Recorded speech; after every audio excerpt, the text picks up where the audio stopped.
ఇక దొంగతనాలు చేసేటోళ్ళంతా అందరు దొంగలు ఒకే తీరుగా ఉండరులా గల్లా మంచి దొంగలు కూడా ఉంటారు అనేటట్టు చేసిండో దొంగ.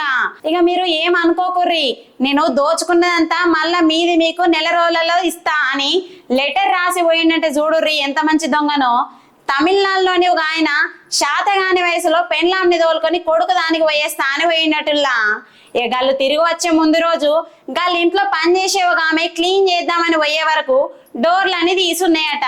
ఇక ఆమె కాళ్ళు చేతులు వనికి ఇంటోళ్ళకు ఫోన్ చేసిందటుల్లా. ఇక పోలీసు వాళ్ళు ఎంక్వైరీ చేసే వరకు గల్ల కొన్ని పైసలు బంగారం పోయినాయట. ఇక దాంతో పాటు ఓ లెటర్ కూడా కానొచ్చిందటుల్లా. ఇక గల్లా నన్ను క్షమించుర్రి, మా ఇంటోళ్ళకు ఒకళ్ళకు పానం మంచిగా లేదని గిట్ల మీ సొమ్మును ఎత్తుకోబోతున్నా, మళ్ళా నెల రోజులలో మీది మీకు తెచ్చిస్తా, జర ఏమనుకోకుర్రి అని రాసి ఉన్నదట. ఇక గల్లు పోయిందని బాధపడాలనో మళ్ళీ అది ఎత్తడని ధైర్యంగా ఉండాలో తెలియని అయోమయంలో పడ్డారట.